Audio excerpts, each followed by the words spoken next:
ಉಜ್ವಲವಾಗ್ನಿಯಾಗಿರುವ ಮೊಹಮ್ಮದ್ ಬಡಗನೂರ್, ವೇದಿಕೆ ಮೇಲಿರುವ ಎಲ್ಲ ಗಣ್ಯರು, ಈಶ್ವರಮಂಗಲ ಪರಿಸರದಿಂದ ಆಗಮಿಸಿ ಈ ಕಾರ್ಯಕ್ರಮವನ್ನು ಯಶಸ್ವಿಗೊಳಿಸಿರುವ ಎಲ್ಲ ಬಂಧುಗಳೇ, ಎಲ್ಲರಿಗೂ 61ನೆಯ ಗಣರಾಜ್ಯೋತ್ಸವದ ಶುಭಾಶಯಗಳನ್ನು ಸಲ್ಲಿಸುತ್ತಿದ್ದೇವೆ. 1947 ಆಗಸ್ಟ್ ತಿಂಗಳ 15ನೇ ದಿನ ದೀರ್ಘಕಾಲದ ಪರಕೀಯರ ಆಳ್ವಿಕೆಯಿಂದ ಮುಕ್ತಗೊಂಡ ನಮ್ಮ ದೇಶ ಜಗತ್ತಿನಲ್ಲಿ ಅಪ್ರತಿಮವಾದ ಸಾಧನೆಗಳನ್ನು ಮಾಡಿ ಜಗತ್ತಿನ ಎಲ್ಲಾ ರೀತಿಯ ಸಂಸ್ಕೃತಿಗಳನ್ನು ಕೂಡ ತಮ್ಮೊಳಗೆ ಅಳವಡಿಸಿಕೊಂಡು ಅತ್ಯಂತ ಶ್ರೇಷ್ಠವಾದ ಒಂದು ರಾಷ್ಟ್ರವಾಗಿ ಜಗತ್ತಿನ ಮುಂದೆ ತಲೆ ಎತ್ತಿ ನಿಂತಿದೆ. ಅನೇಕ ಜಾತಿಗಳ, ಅನೇಕ ಮತಗಳ, ಧರ್ಮಗಳ, ದರ್ಶನಗಳ, ಪಥಗಳ, ಪಕ್ಷಗಳ, ಪಂಥಗಳ ನೆಲೆಬೀಡಾಗಿರುವ ಈ ನಮ್ಮ ದೇಶದಲ್ಲಿ ಎಲ್ಲಾ ವರ್ಗದವರಿಗೂ,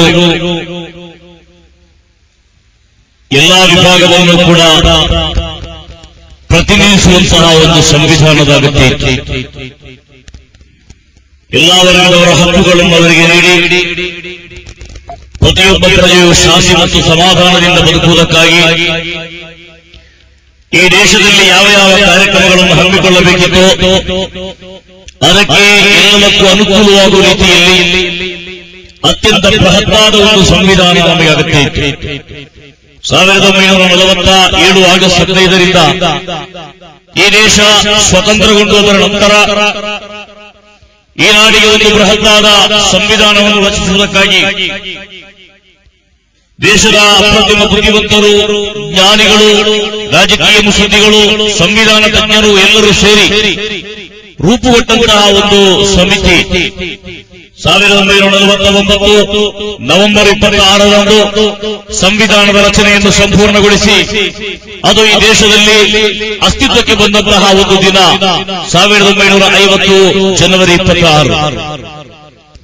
ಸ್ವಾತಂತ್ರ್ಯಕ್ಕೆ ನಾವು ಯಾವ ರೀತಿಯ ಮಹತ್ವ ಕೊಡ್ತಾ ಇದ್ದೇವೆ, ಪ್ರತಿ ವರ್ಷದ ಆಗಸ್ಟ್ 15ಗಳನ್ನು ಬಹಳಷ್ಟು ಗಂಭೀರವಾಗಿ ನಾವು ಆಚರಿಸುವ ಹಾಗೆ ಗಣತಂತ್ರ ದಿನವಾಗಿ ನಾವು ಜನವರಿ 26ರಂದು ಕೂಡ ಆಚರಿಸ್ತಾ ಇದ್ದೇವೆ. ಜಗತ್ತಿನಲ್ಲಿ ಅತ್ಯಂತ ದಪ್ಪನೆಯ, ಅತ್ಯಂತ ಬೃಹತ್ತಾದ, ಅತ್ಯಂತ ಬಲಿಷ್ಠವಾದ ಒಂದು ಸಂವಿಧಾನ, ಲಿಖಿತವಾದ ಸಂವಿಧಾನವಾಗಿದೆ ಭಾರತ. ಈ ಜಗತ್ತಲ್ಲಿ ಎಲ್ಲೂ ಇಲ್ಲದಂತಹ ವೈವಿಧ್ಯತೆ, ಎಲ್ಲೂ ಇಲ್ಲದಂತಹ ಅನೇಕ ಜಾತಿ ಧರ್ಮಗಳ ಒಂದು ಸಂಗಮ ಭೂಮಿಯಾಗಿ ಈ ವಿಶಾಲವಾದ ಭಾರತ ನಮ್ಮ ಮುಂದಿರುವಾಗ ಆ ಭಾರತೀಯತೆಯಲ್ಲಿರುವಂತಹ ಒಕ್ಕೂಟ ವ್ಯವಸ್ಥೆಗೆ ಚಾಲನೆ ಕೊಟ್ಟು ಎಲ್ಲರನ್ನೂ ತಮ್ಮೊಳಗೆ ಅವರಿಗೆ ಬೇಕಾದ ವ್ಯವಸ್ಥೆಗಳನ್ನು ಮಾಡಿ ಎಲ್ಲರನ್ನೂ ತಮ್ಮವರನ್ನಾಗಿ ಕಾಣುವಂತಹ ಒಂದು ವ್ಯವಸ್ಥೆ ನಮ್ಮ ದೇಶಕ್ಕೆ ಬಹಳ ಅಗತ್ಯವಾಗಿದೆ. ಆದ್ದರಿಂದಲೇ 1950 ಜನವರಿ 26ರ ರಿಪಬ್ಲಿಕ್ ಡೇ ಅಥವಾ ಗಣರಾಜ್ಯೋತ್ಸವ ಭಾರತದ ಮಟ್ಟಿಗೆ ಅತ್ಯಂತ ಪವಿತ್ರವೂ ಅತ್ಯಂತ ಪ್ರಧಾನವೂ ಪ್ರಮುಖವಾದಂತಹ ಒಂದು ದಿನವಾಗಿದೆ. ನಮ್ಗೊತ್ತಿದೆ ನಮ್ಮ ದೇಶದ ವಿಶೇಷತೆ ಏನು. ಈ ದೇಶ ಉಳಿದ ರಾಷ್ಟ್ರಗಳಿಗಿಂತ ಯಾವೆಲ್ಲ ಅರ್ಥಗಳಲ್ಲಿ ವಿಭಿನ್ನವಾಗುತ್ತದೆ ನಾವೊಮ್ಮೆ ಯೋಚನೆ ಮಾಡಬೇಕು. 26 ಮಂದಿ ಪರಕೀಯರು ಈ ದೇಶದ ಮೇಲೆ ನಿರಂತರವಾದ ದಾಳಿಗಳನ್ನು ಮಾಡಿದರು. ಅದರಲ್ಲಿ ಫ್ರೆಂಚರಿದ್ದರು, ಡಚ್ಚರಿದ್ದರು, ಪೋರ್ಚುಗೀಸರಿದ್ದರು, ಬ್ರಿಟಿಷರಿದ್ದರು. 26 ಮಂದಿ ಪರಕೀಯರು ನಿರಂತರವಾಗಿ ದೇಶದ ಮೇಲೆ ದಾಳಿ ಮಾಡಿದಾಗ ಅವರೆಲ್ಲರಿಗಿಂತಲೂ ಕಟ್ಟಕಡೆಯದಾಗಿ 190 ವರ್ಷಗಳ ಕಾಲ ಈ ದೇಶದ ಮೇಲೆ ನಿರಂತರವಾದ ಕರುಣೆಗಳನ್ನು ಮಾಡಿದವರು 10,000 ಕಿಲೋಮೀಟರ್ ಆಚೆಯಿಂದ ಬಂದ ಬ್ರಿಟಿಷರಾಗಿದ್ದರು. 10,000 ಕಿಲೋಮೀಟರ್ ಆಚೆಯಿಂದ ಬಂದ ಆ ಬ್ರಿಟಿಷರು ಈ ದೇಶದ ಮೇಲೆ ದಾಳಿಯನ್ನು ಮಾಡಿದರು. 1757 ಪಂಜಾಬ್ ಬಂಗಾಳದ ಪ್ಲಾಸಿ ಎಂಬ ಪ್ರದೇಶದಲ್ಲಿ ಸಿರಾಜುದ್ದೌಲಾ ಎಂಬ ಭಾರತೀಯರನ್ನು ಸೋಲಿಸಿ ರಾಬರ್ಟ್ ಕ್ಲೈವ್ ಎನ್ನುವಂತಹ ಬ್ರಿಟಿಷ್ ಅಧಿಕಾರಿ ಈ ದೇಶದ ಮೇಲೆ ಮಾಡಿದಂತಹ ಪ್ರಥಮವಾದಂತಹ ಸಾಯುಧ ಸಮರ ಅಂದಿನಿಂದ ಆರಂಭಗೊಂಡು 1947ರ ತನಕ ಸುದೀರ್ಘವಾದ 190 ವರ್ಷಗಳ ಕಾಲ ಈ ನಾಡಿನ ಮೇಲೆ ದಾಳಿಗಳ ಸುರಿಮಳೆಯಾಯಿತು. ಆಗೆಲ್ಲ ಈ ನಾಡಿನಲ್ಲಿರುವ ಪ್ರತಿಯೊಬ್ಬರೂ ಕೂಡ ದೇಶ, ಭಾಷೆ, ವರ್ಗ, ವರ್ಣಗಳ ವ್ಯತ್ಯಾಸವಿಲ್ಲದೆ ಪ್ರತಿಯೊಬ್ಬರೂ ಕೂಡ ಈ ದೇಶದ ಸ್ವಾತಂತ್ರ್ಯಕ್ಕಾಗಿ ದುಡಿದರು. ನಾವು ಸ್ವಾತಂತ್ರ್ಯವನ್ನು ಕೇಳಿದಾಗ ಈ ನಾಡಿನಲ್ಲಿ ಆಳ್ವಿಕೆ ನಡೆಸುತ್ತಿದ್ದಂತಹ ಬ್ರಿಟಿಷರು ಅವತ್ತು ಭಾರತೀಯರೊಂದಿಗೆ ಕೇಳಿದಂತಹ ಬಹಳ ಮುಖ್ಯವಾದಂತಹ ಒಂದು ಪ್ರಶ್ನೆ ಇತ್ತು. ಅವರು ಕೇಳಿದರು, ನಿಮ್ಮಲ್ಲಿ ಸಾವಿರಾರು ಜಾತಿಗಳಿವೆ, ನಿಮ್ಮಲ್ಲಿ ಸಾವಿರಾರು ಮತಗಳಿವೆ, ನೂರಾರು ಪಂಥಗಳು, ಅನೇಕ ಭಾಷೆಗಳು, ಎಲ್ಲವೂ ಕೂಡ ಒಗ್ಗೂಡಿದಂತಹ ಒಂದು ದೇಶದಲ್ಲಿ ನಿಮಗೆ ನಾವು ಸ್ವಾತಂತ್ರ್ಯ ಕೊಟ್ಟರೆ ಆ ಸ್ವಾತಂತ್ರ್ಯವನ್ನು ಹೇಗೆ ಉಳಿಸಿಕೊಳ್ಳಲು ಸಾಧ್ಯ? ನಮ್ಮದಾದರೆ ಒಂದೇ ಒಂದು ಭಾಷೆ, ನಮ್ಮದು ಒಂದೇ ಒಂದು ಕಲ್ಚರ್, ನಮ್ಮದು ಒಂದೇ ಒಂದು ಧರ್ಮ. ಈಗ ತಾನೇ ಉದ್ಘಾಟಕರು ಹೇಳಿದ ಹಾಗೆ ಈ ದೇಶಕ್ಕೆ ಸ್ವಂತವಾದಂತಹ ಒಂದು ಧರ್ಮವಿಲ್ಲ, ಈ ದೇಶಕ್ಕೆ ಸ್ವಂತವಾದಂತಹ ಇಂಥದೇ ಎನ್ನುವಂತಹ ಒಂದು ಧಾರ್ಮಿಕವಾದಂತಹ ಸಂಸ್ಕೃತಿಯನ್ನು ಕಾಣಲು ಸಾಧ್ಯವಿಲ್ಲ. ಬ್ರಿಟಿಷರು ಈ ದೇಶದ ಭಾರತೀಯರ ಮುಂದೆ 190 ವರ್ಷಗಳ ಕಾಲ ನಿರಂತರವಾಗಿ ಕೇಳಿದಂತಹ ಒಂದು ಪ್ರಶ್ನೆಯಾಗಿತ್ತು, ಬ್ರಿಟಿಷ್ ಅಥವಾ ಗ್ರೇಟ್ ಬ್ರಿಟನ್ ಒಂದೇ ಒಂದು ಧರ್ಮ ನಮ್ಮದು ಅಥವಾ ಕ್ರಿಸ್ಟಿಯಾನಿಟಿ? ಬ್ರಿಟನ್ನಲ್ಲಿರುವ ಎಲ್ಲರೂ ಕೂಡ ಕ್ರಿಸ್ತು ಧರ್ಮದ ಅನುಯಾಯಿಗಳಾಗಿದ್ದರು. ಅವರದ್ದು ಒಂದೇ ಒಂದು ಭಾಷೆ ಇಂಗ್ಲಿಷ್, ಒಂದೇ ಒಂದು ಸಂಸ್ಕೃತಿಯದು ಬ್ರಿಟಿಷ್. ಹೀಗೆ ಒಂದೇ ಸಂಸ್ಕೃತಿಯ, ಒಂದೇ ಭಾಷೆಯ, ಒಂದೇ ಧರ್ಮದ ಅನುಯಾಯಿಗಳು ಸ್ವಾತಂತ್ರ್ಯವನ್ನು ಬೇಡಿದೆರದೆಂಬ ಅರ್ಥವಿದೆ. ನೂರಾರು ಭಾಷೆಗಳ, ನೂರಾರು ದೇಶಗಳ, ನೂರಾರು ವರ್ಗಗಳ ಸಂಕರ ವ್ಯವಸ್ಥೆಯ ಒಂದು ನಾಡಿನಲ್ಲಿ ಯಾವ ರೀತಿಯಲ್ಲಿ ಸ್ವಾತಂತ್ರ್ಯವನ್ನು ಕಾಪಾಡಿಕೊಳ್ಳಲು ಸಾಧ್ಯ ಎನ್ನುವಂತಹ ಪ್ರಶ್ನೆ ಅವರು ಕೇಳಿದ್ದರು. ಆದರೆ ಇವತ್ತು 63 ವರ್ಷಗಳ ನಂತರ ಸ್ವತಂತ್ರವಾದ ಭಾರತದಲ್ಲಿ ನಮ್ಗೆ ಗೊತ್ತಿದೆ, 63 ವರ್ಷಗಳ ಕಾಲ ಈ ಪ್ರಶ್ನೆಗೆ ನಾವು ಉತ್ತರವನ್ನು ಕೊಟ್ಟಿದ್ದೇವೆ. ಈ ನಾಡಿನಲ್ಲಿ ಅನೇಕ ಕೋಮು ಘರ್ಷಣೆಗಳು ನಡೆದಿರಬಹುದು, ಅನೇಕಾರು ಮಂದಿ ತಮ್ಮ ದೇಹಗಳನ್ನು, ತಮ್ಮ ಜೀವಗಳನ್ನುಕ್ಕಾಗಿ ತೆಕ್ಕಿರಬಹುದು, ಸಾವಿರಾರು ಕೋಟಿ ರೂಪಾಯಿಗಳ ನಷ್ಟಗಳು ಈ ನಾಡಿನಲ್ಲಿ ಸಂಭವಿಸಿರಬಹುದು. ಆದರೆ ಒಂದು ಮಾತೊಂದು ನಿಜ, ಈ ನಾಡಿನಲ್ಲಿ 63 ವರ್ಷಗಳ ಚರಿತ್ರೆಯನ್ನು ಪರಿಶೀಲನೆ ಮಾಡಿ ನೋಡಿದರೆ ಜಗತ್ತಿನ ಅತ್ಯಂತ ಬಲಿಷ್ಠವಾದ, ಅತ್ಯಂತ ಪ್ರಬುದ್ಧವಾದ, ಅತ್ಯಂತ ಬಲಶಾಲಿಯಾದಂತಹ ಒಂದು ರಾಷ್ಟ್ರ ಅದು ನಮ್ಮ ಭಾರತ ಮಾತ್ರ. ಯಾಕೆಂತ ಕೇಳಿದರೆ ಎಲ್ಲಾ ವರ್ಗದವರನ್ನು ಕೂಡ ಒಳಗೊಳ್ಳುವ ವಿಶಾಲವಾದ ಒಂದು ಸಂವಿಧಾನ ನಮಗಿದೆ. ಆ ಸಂವಿಧಾನ ಜಗತ್ತಲ್ಲಿ ಅತ್ಯಂತ ಶ್ರೇಷ್ಠವಾದಂತಹ ರಿಟನ್ ಕಾನ್ಸ್ಟಿಟ್ಯೂಷನ್, ಜಗತ್ತಿನ ಅತ್ಯಂತ ದತ್ತನೆಯ ಬಲಿಷ್ಠವಾದಂತಹ ಒಂದು ಲಿಖಿತವಾದ ಸಂವಿಧಾನ. ಇಂತಹ ಸಂವಿಧಾನ ಈ ಜಗತ್ತಲ್ಲಿ ಯಾವ ರಾಷ್ಟ್ರಕ್ಕೂ ಇಲ್ಲ. ಆದ್ದರಿಂದಲೇ 61ನೇ ಗಣತಂತ್ರ ಈ ದಿವಸ ನಮಗೆ ಬಹಳ ಹೆಮ್ಮೆ ಎಂದು ಹೇಳಲು ಸಾಧ್ಯ. ಅನೇಕ ವರ್ಷಗಳ ಸುದೀರ್ಘವಾದ ಕಾಲಘಟ್ಟಗಳಲ್ಲಿ ಜಗತ್ತಿನಲ್ಲಿ ಅನೇಕ ನಾಗರಿಕತೆಗಳು ಅಳಿದು ಹೋದದ್ದರ ಪಳೆಯುಳಿಕೆಗಳನ್ನು ನಾವು ನೋಡಿದ್ದೇವೆ. ಈಜಿಪ್ಟಿನ ಮಮ್ಮಿಗಳ ಆ ಮಮ್ಮಿ ಹಾಲ್ನಲ್ಲಿ ಹೋಗಿ ಪಿರಮಿಡ್ ಸಂಸ್ಕೃತಿಯನ್ನು ನೋಡಿದ್ದೇವೆ. ಗ್ರೀಕ್ ಎನ್ನುವಂತಹ ಜಗತ್ತಿನ ಅತ್ಯಂತ ಪ್ರಾಚೀನವಾದಂತಹ ನಾಗರಿಕತೆ ಕಾಲಗರ್ಭದ ಅಡಿಯಲ್ಲಿ ಹುಟ್ಟು ಹೋದದ್ದನ್ನು ಕಂಡಿದ್ದೇವೆ. ಆದರೆ 63 ವರ್ಷಗಳು ಮಾತ್ರವಲ್ಲ, ಶತಶತಮಾನಗಳಿಂದ ಹಾದು ಬಂದಂತಹ ಭಾರತೀಯ ನಾಗರಿಕತೆಯನ್ನ ಅಳಿಸಿ ಹಾಕಲಿಕ್ಕೆ ಯಾರಿಂದಲೂ ಸಾಧ್ಯವಾಗಿಲ್ಲ. ಇಕ್ಬಾಲ್ ಬಹಳ ಮಾರ್ಗವಾಗಿ ಹೇಳಿದ್ದಾರೆ, ನಮ್ಗೆ ಗೊತ್ತಿದೆ, ಯುನಾನ್ ಮಸರುವ ರೋಮ ಸಮ್ಮಟ್ಟಯೇ ಜಹಾನ್ಸೆ ಅಬ್ ತಕ್ ಮಗರ್ ಹೆ ಬಾಕಿ ನಾಮೋ ನಶಾನ್ ಹಮಾರಾ. ಎಲ್ಲಿದೆ ಯವನರ ಸಂಸ್ಕೃತಿ, ಎಲ್ಲಿದೆ ಗ್ರೀಕರ ಸಂಸ್ಕೃತಿ, ಎಲ್ಲಿದೆ ಈಜಿಪ್ಟಿನ ಪಿರಮಿಡ್ಗಳ ಸಂಸ್ಕೃತಿ? ಅದೆಲ್ಲವೂ ಕೂಡ ಕಾಲದ ತೀವ್ರವಾದಂತಹ ಗತಿವಿಗತಿಗಳಲ್ಲಿ ನಾಶವಾಗಿ ಹೋದರೆ ಅಬ್ ತಕ್ ಮಗರ್ ಹೆ ಬಾಕಿ ನಾಮೋ ನಶಾನ್ ಹಮಾರಾ, ಯಾರಿಂದಲೂ ನಾಶ ಮಾಡಲು ಸಾಧ್ಯವಾಗದ ಅತ್ಯುದಾತ್ತವಾದಂತಹ ಒಂದು ಸಂಸ್ಕೃತಿಯಾಗಿ ಭಾರತೀಯತೆಯು ನಮ್ಮ ಮುಂದೆ ಇದೆ. ಇವತ್ತು ಗೋಮುಗಳಿಗೂ ಯಾವುದೇ ಸಂಘರ್ಷಗಳಿಗೂ ಅಳಿಸಿ ಹಾಕಲು ಸಾಧ್ಯವಾಗದ ರೀತಿಯಲ್ಲೇ ನಮ್ಮ ದೇಶದ ಸುಂದರವಾದಂತಹ ತ್ರಿವರ್ಣ ಪತಾಕೆ ಇವತ್ತು ಭಾರತಕ್ಕೆ ಅರಳಿ ನಿಂತಿದೆ. ಪರಿಶುದ್ಧತೆಯ, ಪ್ರಬುದ್ಧತೆಯ, ಸಮೃದ್ಧಿಯ, ಅಭಿವೃದ್ಧಿಯ, ಶಾಂತಿಯ ಮಹತ್ತಾದ ಸಂದೇಶಗಳನ್ನು ಸಾರುವಂತಹ ನಮ್ಮ ಭಾರತದ ಅತ್ಯಂತ ಶ್ರೇಷ್ಠವಾದ ಪತಾಕೆ. ಆ ಪತಾಕೆಯ ಮಧ್ಯಭಾಗದಲ್ಲಿರುವಂತಹ 24 ಕಾಲುಗಳುಳ್ಳಂತಹ ನೀಲಿ ಬಣ್ಣದ ಶೋಕ ಚಕ್ರ, 24 ಗಂಟೆ ಕೂಡ ಪ್ರತಿಯೊಬ್ಬ ಭಾರತೀಯ ಈ ಭಾರತೀಯ ನಾಗರಿಕತೆಯನ್ನು ಉಳಿಸುವುದಕ್ಕಾಗಿ ಸರ್ವ ರೀತಿಯಲ್ಲೂ ಕೂಡ ಜಾಗರೂಕರಾಗಿರಬೇಕೆನ್ನುವಂತಹ ಸಂದೇಶವನ್ನ ಈ ಸ್ವಾತಂತ್ರ್ಯದ ಪ್ರತೀಕವಾಗಿರುವ ಭಾರತ ದೇಶದ ತ್ರಿವರ್ಣ ಧ್ವಜದ ಮಧ್ಯದಲ್ಲಿರುವ ಆ ಸುಂದರವಾದಂತಹ ಅಶೋಕ ಚಕ್ರ ನಮಗೆ ನೀಡುತ್ತಿದ್ದರೆ, ಪ್ರೀತಿಯ ಭಾರತೀಯರೇ, 61ನೇ ಗಣತಂತ್ರ ದಿವಸ ನಾವೆಲ್ಲರೂ ಮಾಡಬೇಕಾದಂತಹ ಒಂದು ಪ್ರತಿಜ್ಞತೆ ಇದೆ. ಅದು ಯಾವ ಪ್ರತಿಜ್ಞೆ? ಯಾರಿಂದಲೂ ಅಳಿಸಲು ಸಾಧ್ಯವಾಗದಂತಹ ಉದಾತ್ತವಾದ ಒಂದು ಪರಂಪರೆಯನ್ನು ಉಳಿಸಿಕೊಂಡಿದ್ದೇವೆ. ನಮ್ಮ ದೇಶದ ಆತ್ಮ ಅದು ಸೆಕ್ಯುಲರಿಸಂ, ಅದು ಧರ್ಮ ನಿರಪೇಕ್ಷತೆ, ಅದು ಜಾತ್ಯತೀತತೆ. ಇವತ್ತು ನಮ್ಗೆ ಗೊತ್ತಿದೆ, ಈ ದೇಶಕ್ಕೆ ಒಂದು ವಿಶೇಷವಾದ ಧರ್ಮವಿಲ್ಲ. ಎಲ್ಲಾ ಧರ್ಮಗಳನ್ನು ಕೂಡ 2 ಕೈಗಳನ್ನು ಚಾಚಿ ಸ್ವಾಗತ ಮಾಡಿದಂತಹ ದೇಶ ನಮ್ಮದು. ಯಾವುದೇ ಒಂದು ಧರ್ಮದೊಂದಿಗೆ ಯಾವುದೇ ವಿರೋಧವನ್ನು ಹೊಂದಿರುವಂತಹ ಧರ್ಮ ನಮ್ಮದು. ಆದ್ದರಿಂದಲೇ 1957 ಆಗಸ್ಟ್ 15 ಆ ಸ್ವಾತಂತ್ರ್ಯೋತ್ಸವ ಶುಕ್ರವಾರದ ದಿವಸ ಡೆಲ್ಲಿಯ ರೆಡ್ ಫೋರ್ಟ್ ನ ಮೇಲ್ಭಾಗದಲ್ಲಿ ಹತ್ತಿ, ಕೆಂಪುಕೋಟೆಯ ಮೇಲ್ಭಾಗದಲ್ಲಿ ಹತ್ತಿ ಪಂಡಿತ್ ಜವಾಹರಲಾಲ್ ನೆಹರು ಆ ದೇಶದ ಪ್ರಪ್ರಥಮ ಸ್ವಾತಂತ್ರ್ಯ ಭಾಷಣವನ್ನು ಮಾಡುವಂತಹ ಸಂದರ್ಭದಲ್ಲಿ ಭಾರತೀಯರ ಮುಂದೆ ಹೇಳಿದಂತಹ ಒಂದು ಘೋಷಣೆ ಇತ್ತು. ಅದಾಗಿದೆ unity in diversity. Unity in diversity, ಅನೇಕತೆಗಳಲ್ಲಿ ಏಕತೆ, ಎಲ್ಲಾ ಧರ್ಮಗಳನ್ನು ಕೂಡ ಒಂದಾಗಿ ಕಾಣುವಂತಹ ವಿಶಾಲ ಭಾವ, ಎಲ್ಲರನ್ನೂ ಕೂಡ ಒಳಗೊಳ್ಳುವಂತಹ ವಿಶಾಲವಾದಂತಹ ಸೌಹೃದ, ಯಾರೊಂದಿಗೆ ವಿದ್ವೇಷವಿಲ್ಲದಂತಹ ಸುಂದರವಾದಂತಹ ಒಂದು ಮನೋಭಾವ. ಆದ್ದರಿಂದ ನಾವು ಬಂದು ಯುನಿಟಿ ಇನ್ ಡೈವರ್ಸಿಟಿ ಎಂದು ಹೇಳ್ತಾ ಇದ್ದೇವೆ, ಅನೇಕತೆಗಳಲ್ಲಿ ಏಕತೆ ಎಂದು ಹೇಳ್ತಾ ಇದ್ದೇವೆ. ಅದನ್ನು ನಾಶ ಮಾಡಲಿಕ್ಕೆ ಜಗತ್ತಲ್ಲಿ ಯಾರಿಗೂ ಸಾಧ್ಯವಿಲ್ಲ. ಈ ಒಂದು ಸೆಕ್ಯುಲರಿಸಂ, ಈ ಧರ್ಮ ನಿರಪೇಕ್ಷತೆ, ಇದು ಕೇವಲ ಸ್ವಾತಂತ್ರ್ಯೋತ್ಸವದ ನಂತರ ಬಂದಂತದ್ದಲ್ಲ, ಸಾವಿರಾರು ವರ್ಷಗಳ ಪರಂಪರೆ ಈ ಸೆಕ್ಯುಲರಿಸಂ ಎನ್ನುವಂತಹ ಆಶಯಕ್ಕಿದೆ. ಯೋಚನೆ ಮಾಡಿ ನೋಡಿ, ಸಾವಿರಾರು ವರ್ಷಗಳ ಹಿಂದೆ ಈ ದೇಶವನ್ನು ಆಳಿದಂತಹ ರಾಜರುಗಳು ಕೂಡ ಅವತ್ತು ಈ ದೇಶ ರಿಪಬ್ಲಿಕ್ ಆಗಿರಲಿಲ್ಲ, ಅವತ್ತು ಈ ದೇಶ ಇಂಡಿಪೆಂಡೆಂಟ್ ಆಗಿರಲಿಲ್ಲ, ಅವತ್ತು ಈ ದೇಶ ಈ ರೀತಿ ನಾವು ಕಾಣುವಂತಹ ಗಣತಂತ್ರವಾಗಿರಲಿಲ್ಲ.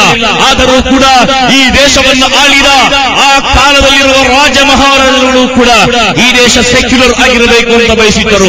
ಈ ದೇಶದ ಅತ್ಯುನ್ನತವಾದಂತಹ ಧರ್ಮ ನಿರಪೇಕ್ಷತ್ವವನ್ನು ಎತ್ತಿ ಹಿಡಿದಿದ್ದರು. ನಿಮ್ಗೆ ಗೊತ್ತಿರಬೇಕು, ಈ ದೇಶವನ್ನು ಆಳಿದಂತಹ ಅಶೋಕ ಚಕ್ರವರ್ತಿ ಈ ದೇಶವನ್ನು ಆಳಿದಾಗ ಆತ ತನ್ನ ಧರ್ಮವಾಗಿರುವ ಬೌದ್ಧ ಧರ್ಮದ ಸಾಮ್ರಾಜ್ಯವನ್ನ ನಾಡಲ್ಲಿ ಸ್ಥಾಪಿಸುವಂತಹ ಪ್ರಯತ್ನ ಮಾಡಿಲ್ಲ. ಆತ ಬೌದ್ಧ ಧರ್ಮದ ಅನುಯಾಯಿಯಾಗಿದ್ದರೂ ಕೂಡ ಒಂದು ಬುದ್ಧಿಸ್ಟ್ ಸಾಮ್ರಾಜ್ಯವನ್ನು ಸ್ಥಾಪಿಸುವ ಬದಲು ಅಶೋಕ ಚಕ್ರವರ್ತಿ ಕಳಿಂಗ ಸಾಮ್ರಾಜ್ಯವನ್ನು ಸ್ಥಾಪನೆ ಮಾಡಿದ. ಅನಂತರ ಈ ನಾಡನ್ನು ಆಳಿದಂತಹ ಚಂದ್ರಗುಪ್ತ ಮೌರ್ಯ ಒಬ್ಬ ಜೈನ ಹಿಂದೂ ಸಂಸ್ಕೃತಿಯ ವ್ಯಕ್ತಿಯಾಗಿದ್ದರೂ ಕೂಡ ಜೈನ ಸಾಮ್ರಾಜ್ಯವನ್ನು ಸ್ಥಾಪಿಸುವ ಬದಲು, ಹಿಂದೂ ಸಾಮ್ರಾಜ್ಯವನ್ನು ಸ್ಥಾಪನೆ ಮಾಡುವ ಬದಲು ಚಂದ್ರಗುಪ್ತ ಮೌರ್ಯ ತನ್ನ ಕುಟುಂಬದ ಹೆಸರಲ್ಲಿ ಮೌರ್ಯ ಸಾಮ್ರಾಜ್ಯವನ್ನು ಸ್ಥಾಪನೆ ಮಾಡಿದ. 800 ವರ್ಷಗಳ ಕಾಲ ನಿರಂತರವಾಗಿ ಈ ದೇಶವನ್ನು ಮುಸಲ್ಮಾನರು ಆಳಿದರು. ಮೊಹಮ್ಮದ್ ಬಿನ್ ಕಾಸಿಮಿಂದ ಆರಂಭಗೊಂಡು ಮೊಘಲ್ ಚಕ್ರವರ್ತಿಯಾಗಿದ್ದ ಬಹದ್ದೂರ್ ಶಾ ಜಫರ್ ತನಕ ಸುದೀರ್ಘವಾದ 800 ವರ್ಷಗಳ ಕಾಲ ಈ ನಾಡಿನಲ್ಲಿ ಮುಸ್ಲಿಮರ ಆಳ್ವಿಕೆ ಇದ್ದಂತಹ ಸಂದರ್ಭದಲ್ಲಿ ಈ ದೇಶದ ಯಾವುದಾದರೂ ಒಂದು ಮೂಲೆಯಲ್ಲೂ ಕೂಡ ಇಸ್ಲಾಮೀ ಸಾಮ್ರಾಜ್ಯವನ್ನು ಸ್ಥಾಪನೆ ಮಾಡುವ ಒಂದು ಪ್ರಯತ್ನವನ್ನು ಯಾರೂ ಮಾಡಿಲ್ಲ. ಬಾಬರ್ ಚಕ್ರವರ್ತಿ ಜಹೀರುದ್ದೀನ್ ಮೊಹಮ್ಮದ್ ಬಾಬರ್ ಚಕ್ರವರ್ತಿ ಮೊಘಲ್ ಸಾಮ್ರಾಜ್ಯವನ್ನು ಕಟ್ಟಿದರೆ, ಕುತುಬುದ್ದೀನ್ ಐಬಕ್ ಗುಲಾಮ್ ಸಾಮ್ರಾಜ್ಯವನ್ನು ಕಟ್ಟಿದ, ಅಲಾವುದ್ದೀನ್ ಖಿಲ್ಜಿ ಸಾಮ್ರಾಜ್ಯವನ್ನು ಕಟ್ಟಿದ. ಈ ರೀತಿ ಅವರು ಕೂಡ ತಮ್ಮ ಕೌಟುಂಬಿಕವಾದ ಹೆಸರಿನ ಸಾಮ್ರಾಜ್ಯವನ್ನು ಕಟ್ಟುವ ಮೊದಲು ಧಾರ್ಮಿಕವಾದಂತಹ ಸಾಮ್ರಾಜ್ಯವನ್ನು ಕಟ್ಟಿಲ್ಲ. ಕಟ್ಟಕಡೆಯದಾಗಿ 1957ರಿಂದ 1947ರಿಂದ ತನಕ 190 ವರ್ಷಗಳ ಕಾಲ ಈ ನಾಡನ್ನು ಆಳಿದಂತಹ ಬ್ರಿಟಿಷರು ಕೂಡ ಕ್ರೈಸ್ತ ಸಾಮ್ರಾಜ್ಯವನ್ನು ಕಟ್ಟುವ ಪ್ರಯತ್ನವನ್ನು ಮಾಡಿಲ್ಲ. ಅವರು ಈ ನಾಡಿನಲ್ಲಿ ಕ್ರಿಶ್ಚಿಯನ್ ಧರ್ಮದ ಆಧಾರದಲ್ಲಿರುವಂತಹ ಒಂದು ಸಾಮ್ರಾಜ್ಯವನ್ನು ಕಟ್ಟುವ ಬದಲು ಈ ದೇಶದಲ್ಲಿ ಬ್ರಿಟಿಷ್ ಆಳ್ವಿಕೆಯನ್ನು ಜಾರಿಗೊಳಿಸಿದರು. ಅವರು ಕೂಡ ಧಾರ್ಮಿಕವಾದಂತಹ ಆಳ್ವಿಕೆಗೆ ಯಾವತ್ತೂ ಕೂಡ ಒತ್ತು ಕೊಟ್ಟಿಲ್ಲ. ಇದೆಲ್ಲವೂ ಕೂಡ ಸೂಚಿಸುವುದೇನೋ ಶತಶತಮಾನಗಳಿಂದ ಸಹಸ್ರಮಾನಗಳಿಂದ ಈ ನಾಡಿನಲ್ಲಿ ಹಾದು ಬಂದಂತಹ ಒಂದು ಸಂಸ್ಕೃತಿ ಇದೆ, ಯಾರಿಂದಲೂ ನಾಶ ಮಾಡಲು ಸಾಧ್ಯವಾಗದಂತಹ ಒಂದು ಸಂಸ್ಕೃತಿ. ಅದಾಗಿದೆ ನಮ್ಮ ಸುಂದರವಾದ ಭಾರತೀಯತೆಯ ಸಂಸ್ಕೃತಿ. ಎಲ್ಲಾ ಧರ್ಮಗಳನ್ನು ಒಂದಾಗಿ ಕಾಣುವಂತಹ ಸಂಸ್ಕೃತಿ, ಸರ್ವಜನಾಂಗದ ಶಾಂತಿಯ ತೋಟ, ರಸಿಕರ ಕಂಗಳ ಸೆಳೆಯುವ ನೋಟ, ಹಿಂದೂ ಕ್ರೈಸ್ತ ಮುಸಲ್ಮಾನ, ಪಾರಸಿಕ ಜೈನರ ಉದ್ಯಾನ. ನಾಡಗೀತೆಯಲ್ಲಿ ರಾಷ್ಟ್ರಕವಿ ಕುವೆಂಪು ಬಹಳ ಮಾರ್ಮಿಕವಾಗಿ ಹೇಳಿರುವ ಹಾಗೆ ಎಲ್ಲಾ ಜಾತಿಯವರನ್ನು ಕೂಡ 2 ಕೈಗಳನ್ನು ಚಾಚಿ ಸ್ವೀಕಾರ ಮಾಡಿದ ಉಜ್ವಲವಾದಂತಹ ಒಂದು ಪರಂಪರೆ. ಈ ದೇಶದಲ್ಲಿ ಹಿಂದೂ ಧರ್ಮವಿದೆ, ಇಲ್ಲಿ ಇಸ್ಲಾಂ ಧರ್ಮವಿದೆ, ಇಲ್ಲಿ ಕ್ರೈಸ್ತ ಧರ್ಮವಿದೆ, ಅನೇಕ ಸಣ್ಣ ಪುಟ್ಟ ಧರ್ಮಗಳು ಬೇರೆಯೂ ಇದೆ. ಯಾವುದೇ ಧರ್ಮಗಳಲ್ಲೂ ಯಾವುದೇ ದೇವಗಳಲ್ಲೂ ವಿಶ್ವಾಸವಿರುವಂತಹ ನಿರೀಶ್ವರ ನಾಸ್ತಿಕವಾದಂತಹ ವಿಭಾಗದವರು ಕೂಡ ಇಲ್ಲಿದ್ದಾರೆ. ಆದರೆ ಈ ನಾಡು ಕೇವಲ ಯಾರಾದರೂ ಒಂದು ಧರ್ಮದ ಒಂದು ಖಾಸಗಿ ಸೊತ್ತಾಗಿ ಯಾವತ್ತೂ ಕೂಡ ನಿಲ್ಲುವುದಿಲ್ಲ. ಈ ನಾಡು ಹಿಂದೂಗಿರುತ್ತ, ಈ ನಾಡು ಮುಸಲ್ಮಾನನತ್ತ, ಈ ನಾಡು ಕ್ರೈಸ್ತನತ್ತ ಒಮ್ಮೆಯೂ ಅಲ್ಲ. ಈ ನಾಡು ಭಾರತೀಯರಿಗೆ ಸೇರಿದಂತಹ ನಾಡಾಗಿದೆ. ಅದರ ಒಂದು ಘೋಷಣೆಯಾಗಿದೆ ಆ ರಿಪಬ್ಲಿಕ್ ಡೇಯ ಪ್ರತಿ ದಿನಗಳಲ್ಲೂ ಕೂಡ, ವರ್ಷಗಳಲ್ಲೂ ಕೂಡ ಜನವರಿ 26ರಂದು ನಾವು ಮಾಡುವಂತಹ ಘೋಷಣೆ.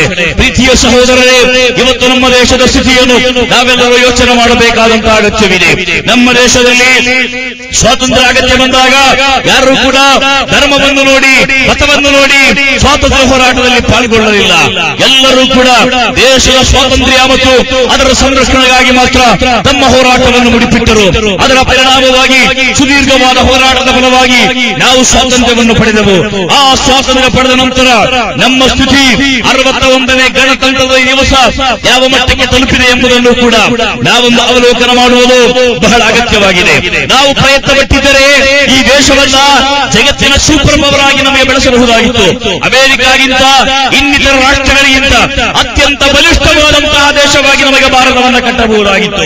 ಅದಕ್ಕೆ ಬೇಕಾದಂತಹ ಎಲ್ಲಾ ರೀತಿಯ ಸೌಲಭ್ಯಗಳನ್ನು, ಭೌಗೋಳಿಕವಾದಂತಹ ರೀತಿಗಳನ್ನು, ಪ್ರಾಕೃತಿಕವಾದಂತಹ ಸಂಪನ್ಮೂಲಗಳನ್ನು ನಮ್ಮ ದೇಶ ಹೊಂದಿದೆ.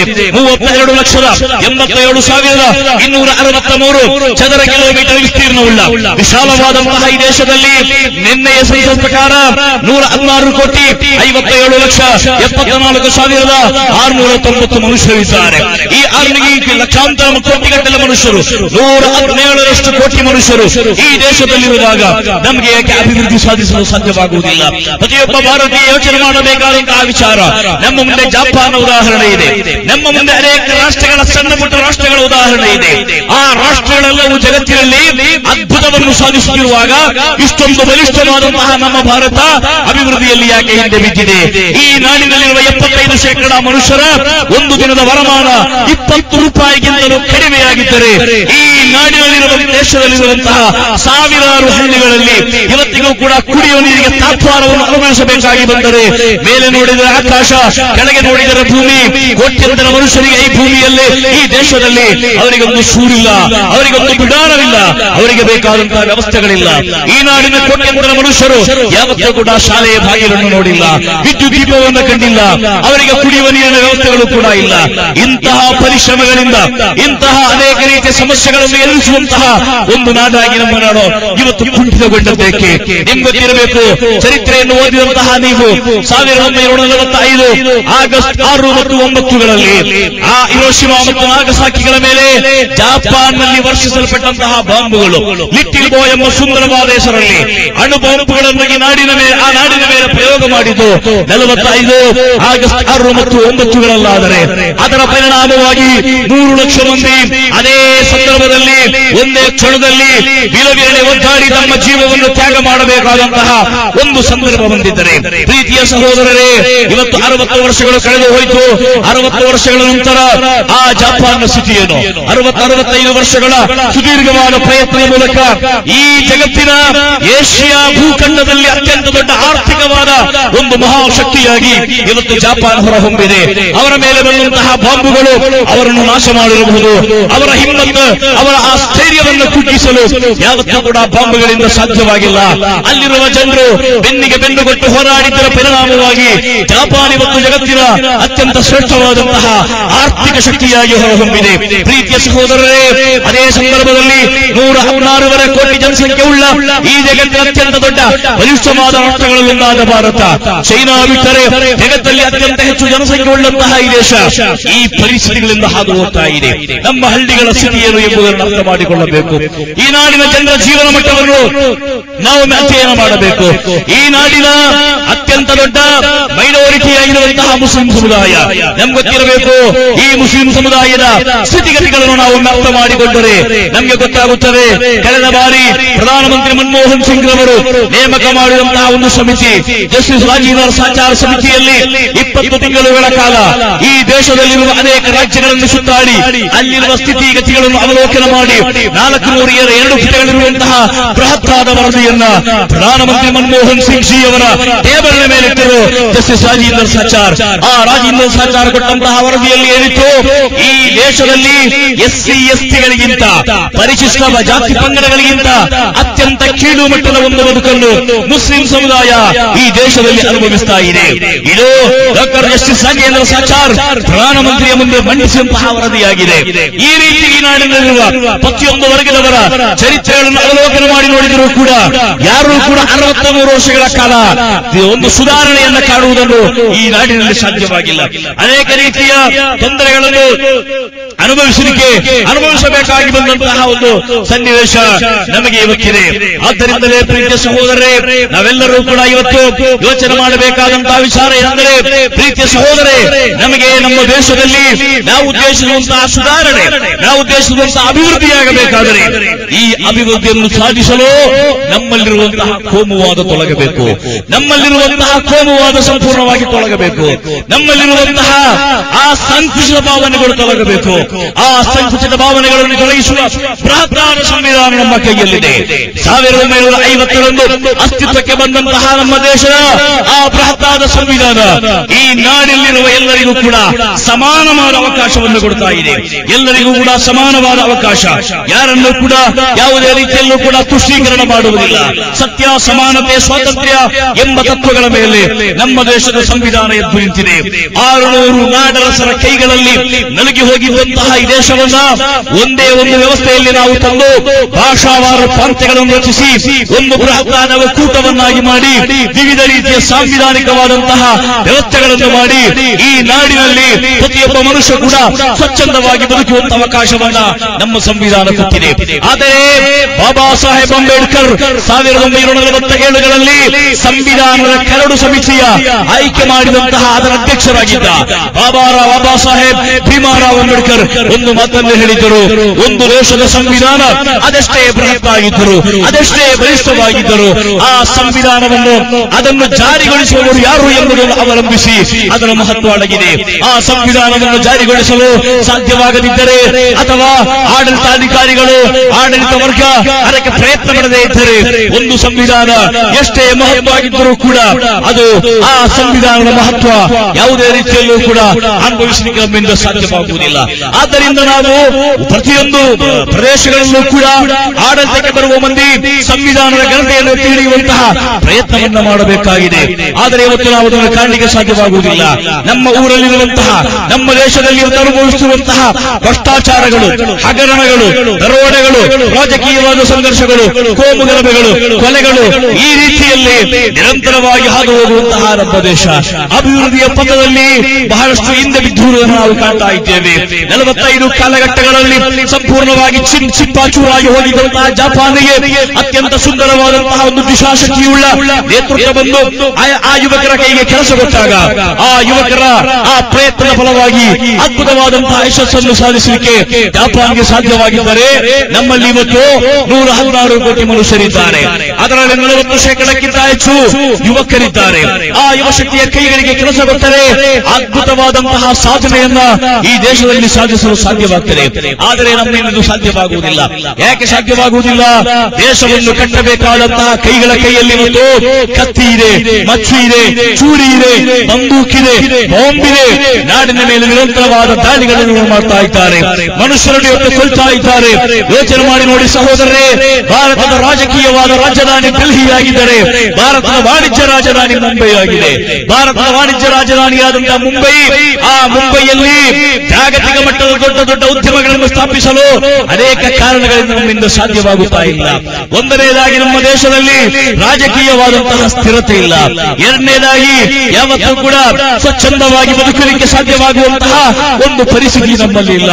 ಮಾತ್ರವಲ್ಲ, ಬಾಂಬುಗಳ ಸ್ಫೋಟಗಳಿಂದ, ಉಗ್ರವಾದಿಗಳ ಆರ್ಭಟದಿಂದ ಒಂದು ನಿಮಿಷ ಕೂಡ ಧೈರ್ಯದಿಂದ ಬದುಕಲಿಕ್ಕೆ ನಮ್ಮ ದೇಶದಲ್ಲಿ ಸಾಧ್ಯವಾಗುವುದಿಲ್ಲ. ಯೋಚನೆ ಮಾಡಿ ನೋಡಿ, ಮುಂಬೈ ಎನ್ನುವಂತಹ ಭಾರತ ದೇಶದ ವಾಣಿಜ್ಯ ರಾಜಧಾನಿಯಲ್ಲಿ ಸ್ಫೋಟಿಸಿರುವಂತಹ ಬಾಂಬುಗಳು, ಅಲ್ಲಿಯ ವಿಮಾನ ನಿಲ್ದಾಣಗಳು, ಅಲ್ಲಿಯ ರೈಲ್ವೆ ನಿಲ್ದಾಣಗಳು, ಕಿಕ್ಕಿರಿದು ತುಂಬಿರುವಂತಹ ಅಲ್ಲಿರುವ ಮಾರ್ಕೆಟ್ಗಳು ಎಲ್ಲವೂ ಕೂಡ ನಿರಂತರವಾಗಿ ಒತ್ತಿ ಹುರಿಯುವುದನ್ನು ನಾವು ನೋಡ್ತಾ ಇದ್ದೇವೆ. ಪಂಚತಾರಾ ಹೋಟೆಲ್ಗಳಲ್ಲಿ ಬಂದು ವಿದೇಶಗಳಿಂದ ಬರುವಂತಹ ಅತಿಥಿಗಳು ವಾಸ ಮಾಡಿ ಭಾರತದ ಸೌಂದರ್ಯವನ್ನು ಆಸ್ವಾದನೆ ಮಾಡುವ ಪ್ರಯತ್ನ ಮಾಡಿದರೆ ಅವರು ಕೂಡ ಇವತ್ತು ಬಾಂಬೆಗೆ ಮತ್ತು ಉಗ್ರವಾದಿ ದಾಳಿಗಳಿಗೆ ತುತ್ತಾಗುವಂತಹ ಭೀತಿಯನ್ನು ಕಾಣ್ತಾ ಇದ್ದೇವೆ. ನಿಮ್ಗೆ ಗೊತ್ತಿರಬೇಕು, ಕಳೆದ ವರ್ಷ ನಡೆದಂತಹ ಮುಂಬೈಯ ಭೀಕರವಾದಂತಹ ದಾಳಿಯಲ್ಲಿ 22 ಮಂದಿ ವಿದೇಶಿಯರು ಆ ಹೋಟೆಲ್ಗಳಲ್ಲಿ ತಮ್ಮ ಜೀವವನ್ನು ಕಳೆದುಕೊಳ್ಳಬೇಕಾದಂತಹ ಪರಿಸ್ಥಿತಿ ಬಂತು. ನಮ್ಮ ನಾಡಿನ ಬಂದಂತಹ 22 ಮಂದಿ ವಿದೇಶಿಯರು ಭೀಕರ ಉಗ್ರವಾದಿಗಳ ಅಟ್ಟಹಾಸಕ ಬಲಿಯಾಗುವುದನ್ನು ನಾವು ನೋಡಿದ್ದೇವೆ. ಈ ಒಂದು ನಿಲುವುಗಳಿಗೆ ಬದಲಾವಣೆ ಬಾರದಿದ್ದರೆ, ಈ ಮನೋಭಾವಕ್ಕೆ ಬದಲಾವಣೆ ಬಾರದಿದ್ದರೆ ನಮ್ಮ ನಾಡಿನ ಪರಿಸ್ಥಿತಿ ಇನ್ನೂ ಕೂಡ ಹದಗೆಟ್ಟರೆ, ನಮ್ಮೊಳಗಿರುವ ಭಾರತ ಜಾಗೃತಗೊಳ್ಳದಿದ್ದರೆ ಸಹೋದರರೇ, ಈ ದೇಶದ ಅಭಿವೃದ್ಧಿಯನ್ನು ಕಾಣಲು ಯಾವತ್ತೂ ಕೂಡ ನಮ್ಮಿಂದ ಸಾಧ್ಯವಿಲ್ಲ. ಅದರ ಒಂದು ಪ್ರಯತ್ನ ಇವತ್ತು ನಾವು ಮಾಡಬೇಕಾಗಿದೆ. ನೀವು ಯೋಚನೆ ಮಾಡಿ, 47ನೇ ಸ್ವಾತಂತ್ರ್ಯ ಸಿಕ್ಕರೆ 48 ಜನವರಿ ತಿಂಗಳ 30ನೇ ತಾರೀಕಿನಂದು 79 ವರ್ಷಗಳ ಸುದೀರ್ಘವಾದ ಕಾಲ ದೇಶದ ಸ್ವಾತಂತ್ರ್ಯ ಮತ್ತು ಸಂರಕ್ಷಣೆಗಾಗಿ ಹೋರಾಟ ಮಾಡುವಂತಹ ಮಹಾತ್ಮ ಗಾಂಧೀಜಿಯವರು ನಮ್ಮವರೇ ಗುಂಡಿಕ್ಕಿಕೊಂಡರು. ಭಾರತದ ಮಕ್ಕಳು ಗುಂಡಿಕ್ಕಿಕೊಂಡರು. ಮತಾಂಧ ಶಕ್ತಿಗಳ ಗುಂಡಿಗೆ ಬಲಿಯಾಗಿ ಭಾರತ ಸ್ವಾತಂತ್ರ್ಯ ಸಿಕ್ಕಿ 168ನೇ ದಿವಸ ಮಹಾತ್ಮ ಗಾಂಧೀಜಿ ತೀರಿ ಹೋದರು.